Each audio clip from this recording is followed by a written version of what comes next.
Hello friend, good morning all of you. जैसा कि हमने बताया था आपको कि हमारे जो चैनल होगा SN10 एजुकेशन, उसके अंतर्गत एक प्लेलिस्ट बनाई जाएगी। प्लेलिस्ट के अंतर्गत आपको पूरी दुनिया के अंदर जितने भी अंतर्राष्ट्रीय संघ हैं उसके कुछ महत्वपूर्ण टॉपिक जो मुझे कवर करने जाएँ और जो आपको समसामयिक की घटनाओं को, समसामयिक की घटनाएँ मतलब करंट अफेयर को समझने में काफ़ी घनी मदद करेंगे। उसके लिए मुझे इस तरह के टॉपिक आपको पढ़ाने होंगे और ये आपको आपका जो भविष्य होगा उसे उन्मुखी बनाएंगे। तो मैं आज जिस टॉपिक पर बात करेंगे आपके साथ, वो आपका टॉपिक होगा IUCN यानी international union for the conservation of nature. International union for the conservation of nature.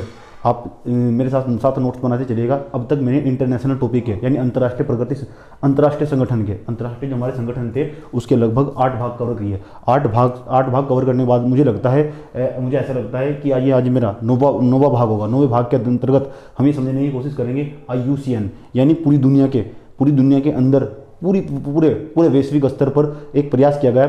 आप देखिएगा, ये आपका जो प्रकृति होती है, प्रकृति के अंदर पेड़ पौधे जीव जंतुओं को बचाने के लिए यानी उन्हें सुरक्षित करने के लिए, उनका संरक्षण करने के लिए एक संगठन की आवश्यकता महसूस हुई समय अनुसार। 1948 का समय था। 1948 में एक आवश्यकता अनुसार एक संगठन की आवश्यकता महसूस हुई, जिसके परिप्रेक्ष्य में एक संगठन बनाना पड़ा। उस संगठन को हम अंतर्राष्ट्रीय प्रकृति संरक्षण संघ यानी अंतर्राष्ट्रीय प्रकृति संरक्षण संघ के नाम से जानते हैं। अंतर्राष्ट्रीय प्रकृति संरक्षण संघ किसके? अंतर्राष्ट्रीय प्रकृति संरक्षण संघ के नाम से जानते हैं। शॉर्ट फॉर्म में इंग्लिश में नाम है इसका international union for the conservation. International union for the conservation of nature, अंतर्राष्ट्रीय प्रकृति संरक्षण संघ।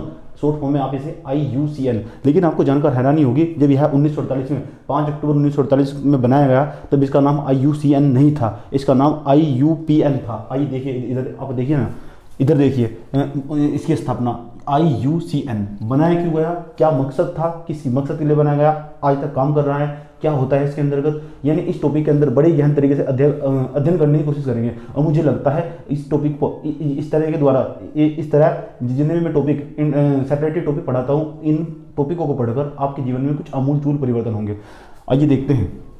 अंतर्राष्ट्रीय प्रकृति संरक्षण संघ स्थापना हुई इसकी 5 अक्टूबर 1948 को। आप नोट करते जाइएगा, 5 अक्टूबर 1948 को। लेकिन तब इसका नाम IUPN यानी international union protection of nature, international union protection of nature के नाम से जाना जाता था। लेकिन तब इसकी जो स्थापना हुई थी, ये हुई थी आपकी फाउंटेनब्लेउ यानी फ्रांस के अंदर। उसके वर्ष 1958 में इसका नाम था। वर्ष 1958 में इसका नाम देखिए, वर्ष 1958 में इसका नाम बदलकर IUCN कर दिया गया। यानी 1948 में इसकी स्थापना हुई, ठीक 10 साल बाद इसका नाम बदलकर IUCN international union conservation of nature, अंतर्राष्ट्रीय प्रकृति संरक्षण संघ कर दिया गया। कब? 1958 में। उसके बाद देखिए, लेकिन आपको ये भी बताना चाहिए, क्या यह UNO की संस्था है? आपसे प्रश्न, यानी जब आप PCS का प्रश्न या UPSC का प्रश्न देने जाएंगे, उसमें साफ शब्दों में इस तरह का प्रश्न लिखा हुआ IUCN के संदर्भ में निम्नलिखित गलत कथनों को छांटिए, और 4 ऑप्शन देकर चला जाएगा। आपको उनमें से एक ऑप्शन इस तरह के नेगेटिव ऑप्शन ज़्यादा दिखाई देंगे। उसमें एक स्टेटमेंट, एक कथन इस तरह का भी होगा, क्या IUCN international conservation of nature, international union for the conservation of nature, क्या UNO की संस्था है? UNO क्या है? अगर आपको जानना चाहते हैं, UNO यूनाइटेड नेशन ऑर्गेनाइजेशन जानना चाहते हैं तो जाइए, डिस्क्रिप्शन बॉक्स में मैंने लिंक दिया है, उसे ध्यान लगाकर देखिए, है ना।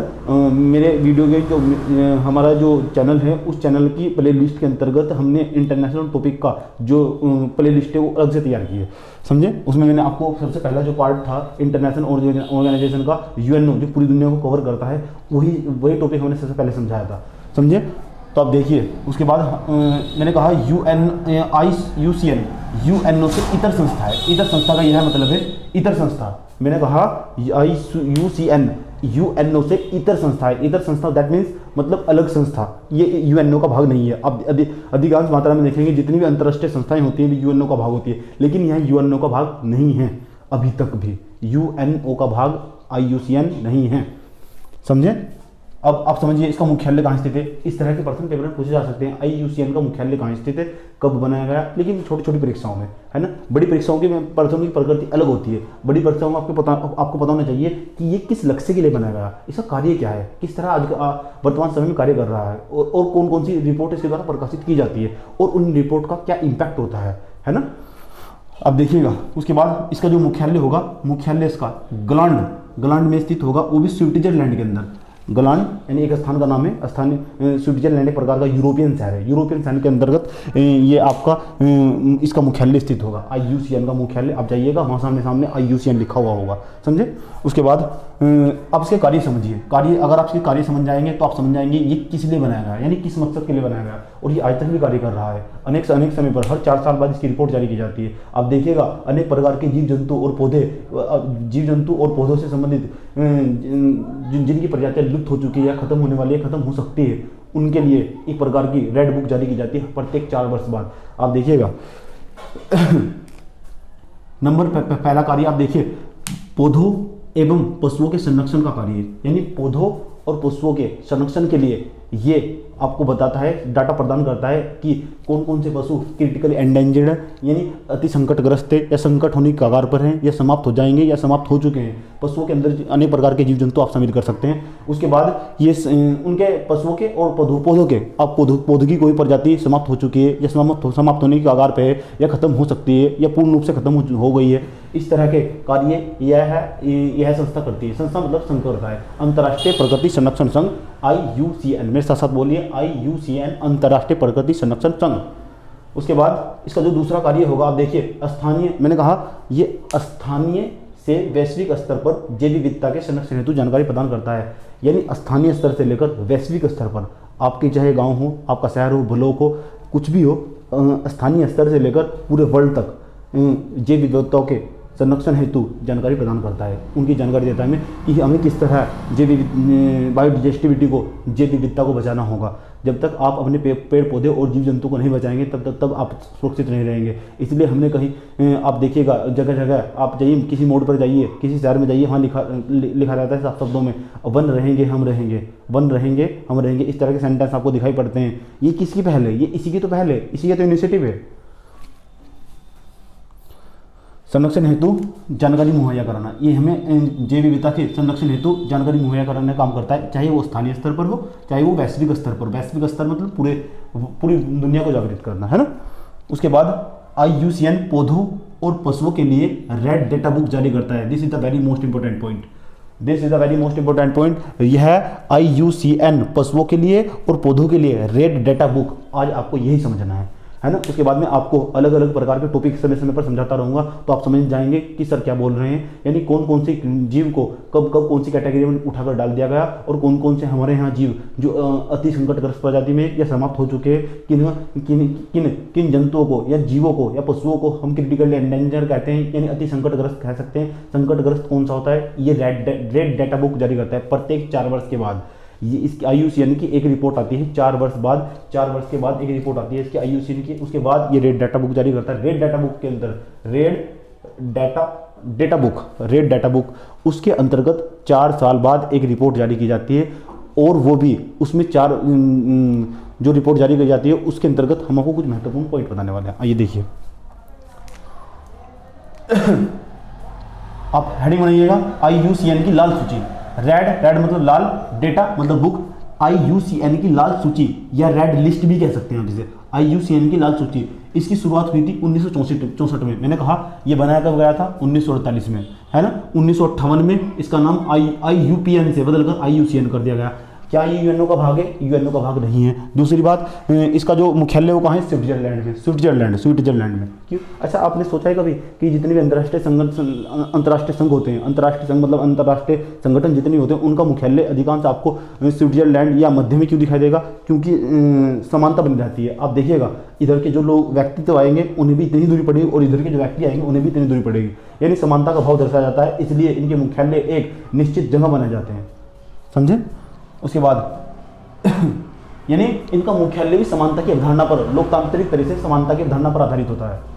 आप देखिएगा उसके बाद IUCN की लाल सूची, इसकी शुरुआत हुई 1964 में। इसकी जो शुरुआत हुई कब हुई? 1964 में, यानी IUCN के द्वारा 1964 में एक रेड डाटा बुक जारी की जाने लगी। समय समय पर रेड डाटा बुक जारी की गई, और इसके अंतर्गत लोगों को जागरूक किया गया और संस्थाओं को और देश को जागरूक किया गया, है ना। आप बताइएगा जब किसी एक रिपोर्ट प्रकाशित की जाती है तो बताइए जब वो रिपोर्ट अखबार या टीवी में प्रकाशित होती है तो उसका सरकार की नीतियों पर, किसी भी देश की सरकार की नीतियों पर कितना बुरा इम्पैक्ट पड़ता है और कितना अच्छा इम्पैक्ट पड़ता है। इस तरह की डेटा बुक इसमें जब जारी की जाती है तो सरकार का ध्यान उन जीवों की और जंतुओं की और पौधों की तरफ ज़्यादा एग्रेसिव हो जाता है। सरकार जब नीतियाँ बनाती है यानी पॉलिसी बनाती है तो उसका ध्यान उसका उन सरकार की पॉलिसी का, सरकार की नीतियों का ध्यान उस विशेष जीव की तरफ चला जाता है ना।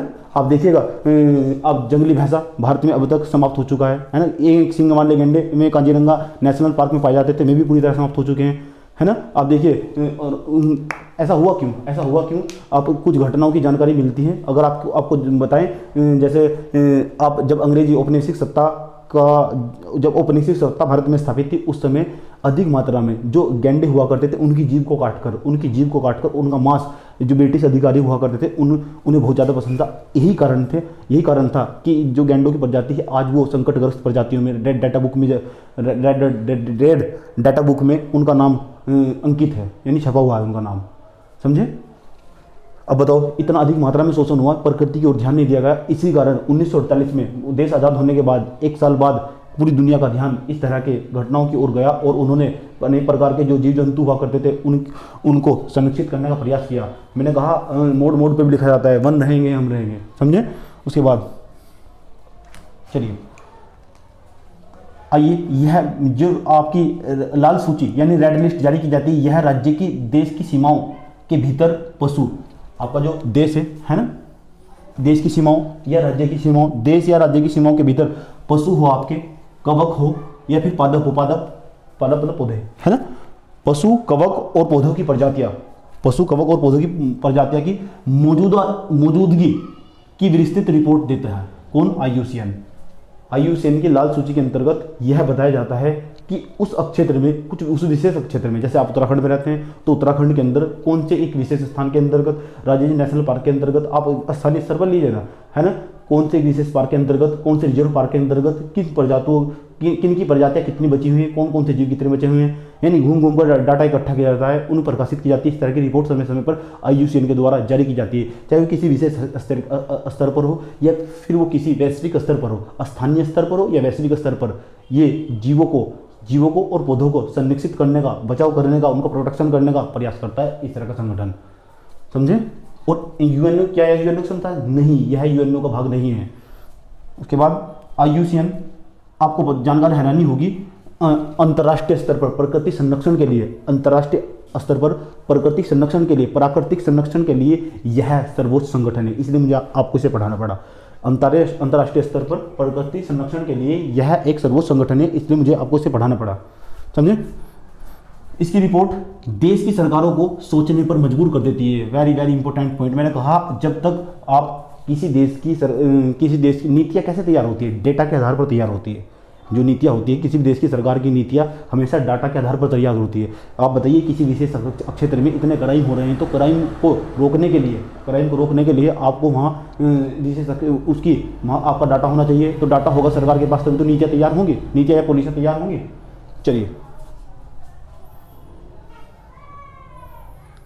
हाँ, तो इनकी रिपोर्ट यानी IUCN की रिपोर्ट किसी भी देश को सोचने पर मजबूर कर देती है। उसके बाद देखिएगा IUCN के द्वारा भारत में IUCN के द्वारा भारत में उड़ने वाली गिलहरी कितनी, आप देखिए कितनी दयनीय स्थिति है, कितनी दयनीय स्थिति, जानवरों की कितनी दयनीय स्थिति रही, आज ये खत्म हो चुकी है। अब देखिएगा भारत में भी उड़ने वाली गिलहरी पाई जाती थी। हम भारत के परिप्रेक्ष्य में बात करेंगे, विश्व की बात नहीं करेंगे, है ना। एशियाई सिंह पाए जाते थे, एशियाई सिंह, ये जो पूरी तरह समाप्त हो चुके हैं। आप देखिएगा तो आपका काला हिरन पाया जाता था, काला हिरन, है ना, ब्लैक डियर जिसे बोलते थे। लेकिन अभी कुछ दिन पहले गोवा में दिखाई दिया था, गोवा के जो CM थे वहाँ के ट्विटर हैंडल पर उन्होंने इसकी तस्वीर जारी की थी। लेकिन ये पूरी तरह खत्म हो चुका है कि कभी किसी जमाने में यानी 1948 के पहले, देश आज़ाद होने से पहले इनकी अधिक मात्रा पाई जाती थी। घरों में घूमते रहते थे इस तरह के ब्लैक डियर मतलब काला हिरन। लेकिन देखिए गेंडे भी किस तरह, हमने आपको बताया, एक घटना का जिक्र किया है ना कि एक ब्रिटिश अधिकारी को किस तरह गेंडों की जीभ पसंद थी और उन्हें काटकर,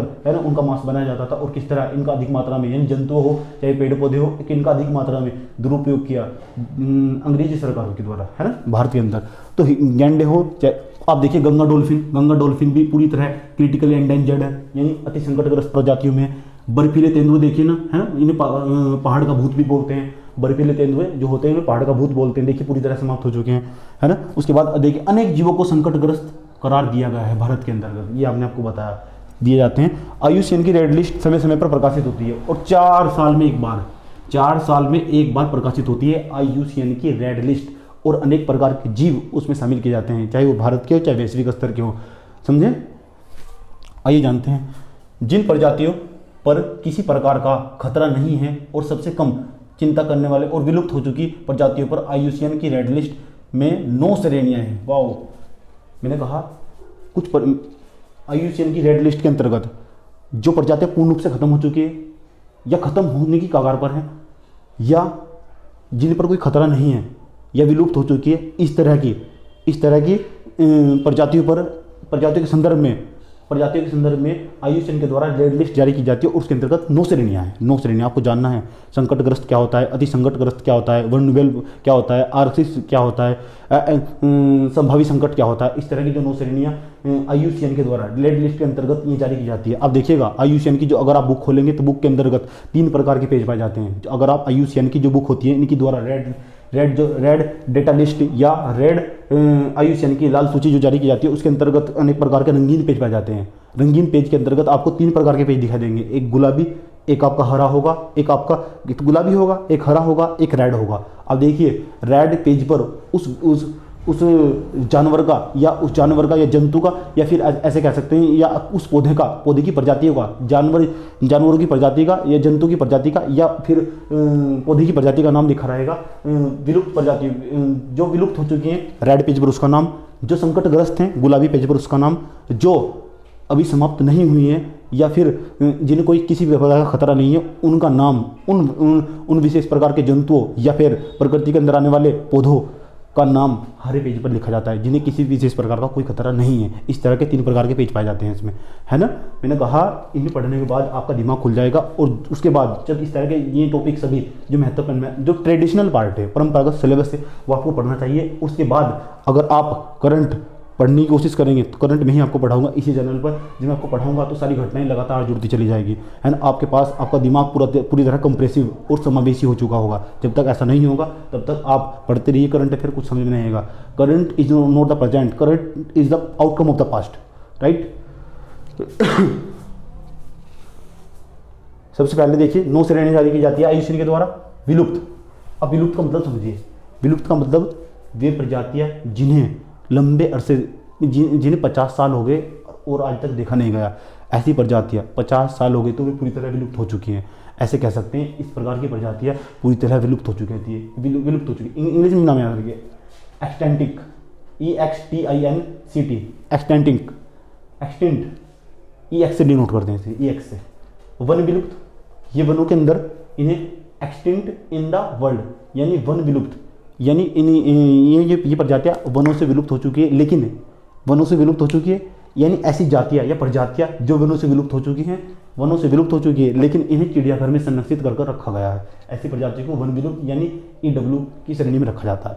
घोर संकट, आइए ये तो समाप्ति हो चुकी, अब जैसे जैसे नीचे जाएंगे तो लेवल घटता चला जाएगा। अब देखिएगा वन विलुप्त यानी इन्हें संरक्षित कर इस प्रकार की जातियों को इस प्रकार की प्रजातियों को संरक्षित कर चिड़ियाघर या अन्य उनके कृत्रिम आवास में रखा गया है, ठीक है।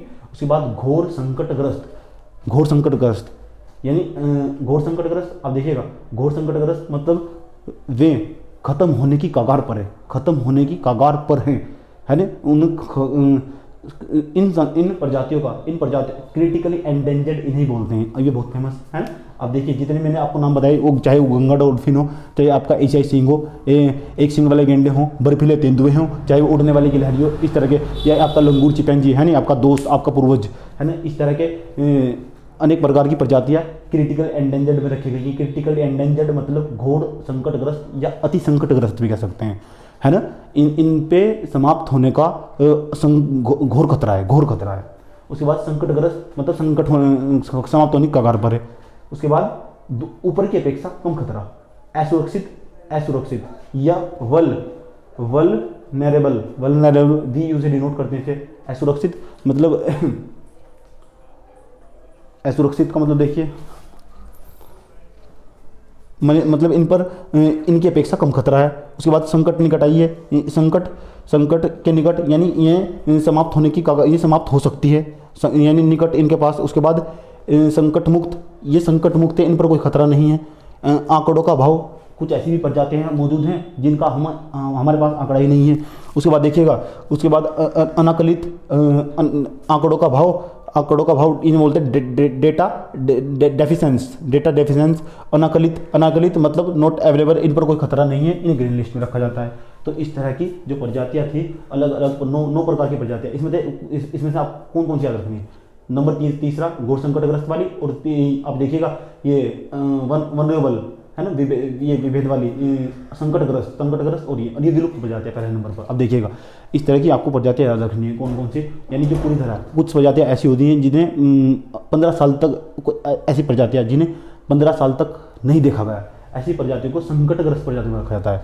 संकटग्रस्त प्रजातियों में जो संकटग्रस्त या अति संकटग्रस्त प्रजातियां होगी, उनके लिए रेड पेज पर लिखा जाएगा उनका नाम, और कुछ जो अति संकटग्रस्त का नाम, जो विलुप्त हो चुकी होगी उनका नाम रेड पेज पर, जो अति संकटग्रस्त या संकटग्रस्त प्रजातियों में होगी उनका नाम आप लिखते हैं गुलाबी पेज पर, और जिन्हें किसी भी प्रकार कोई खतरा नहीं है उनका नाम लिखते हैं हम किस पर, ग्रीन पेज पर। तो इस एपिसोड में मैं इतना रखता हूँ। आपकी मेरी मुलाकात एक नए टॉपिक में, एक नई अंतर्राष्ट्रीय संघ के साथ होगी। वैसे हम अब आपका जो मॉडर्न हिस्ट्री का जो पार्ट चल रहा है उसे कंटिन्यू आगे रखें। आप देखिए इंटरनेशनल जो टॉपिक अंतर्राष्ट्रीय संघ है, ये आपको भविष्य में मुख्य काम आएगा। यानी भविष्य में जितनी बार पढ़ेंगे इतनी बार आपको इसके अंदर कुछ नया देखने को मिलेगा। आज के एपिसोड में इतना ही, तक धन्यवाद, जय हिंद।